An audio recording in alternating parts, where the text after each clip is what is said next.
for over 30 years in a neighborhood called Braeswood Place that seems to have a bit of an identity crisis. So I'll tell you where it's located. It's just northwest of Reliant Stadium, east of Bel Air, and south of Southside Place in Westchute. It's been a great place to live. But unfortunately, a couple of years ago, we started experiencing problems with invasive coyotes. And they seem trivial, but we had a lot of pet deaths.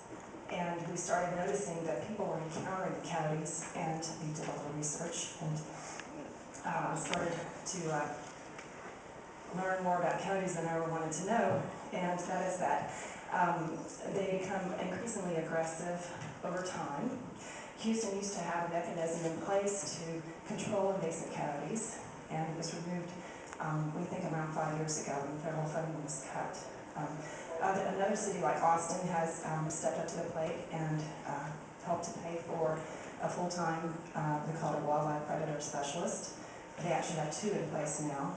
Houston just simply doesn't have a mechanism to handle this. So people that are out walking with their dogs in Carroll County, there's nothing they can do. They're not allowed to fire a firearm in the city limits.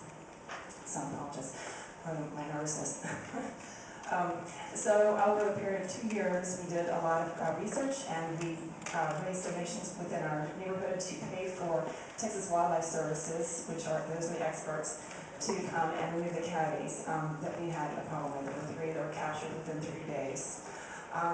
We are proposing that the city of Houston and the county, perhaps with some of the other small city entities within the county, collectively fund a wildlife predator specialist who can go to the different neighborhood groups and educate them, tell them don't feed the coyotes, this is what you should do, as well as remove the ones that are a problem. They don't remove all the coyotes in Austin that are a problem. They remove about 20 a year, and they leave a lot of them alone.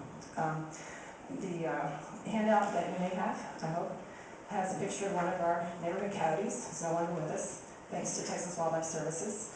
You may ask why we can't just call on Texas Wildlife Services on an as-needed basis, and the reason is simple: they don't have enough personnel. The district supervisor himself came and did this job for us because we were,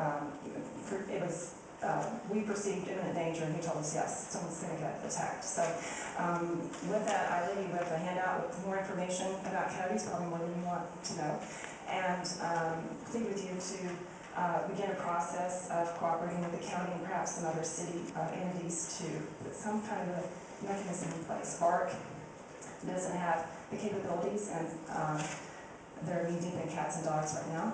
There's Texas Parks and Wildlife doesn't handle coyotes.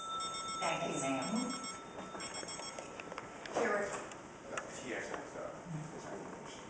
Yeah, it was previously, we used federal funds, the state underfunds that agency, everything rolls downhill.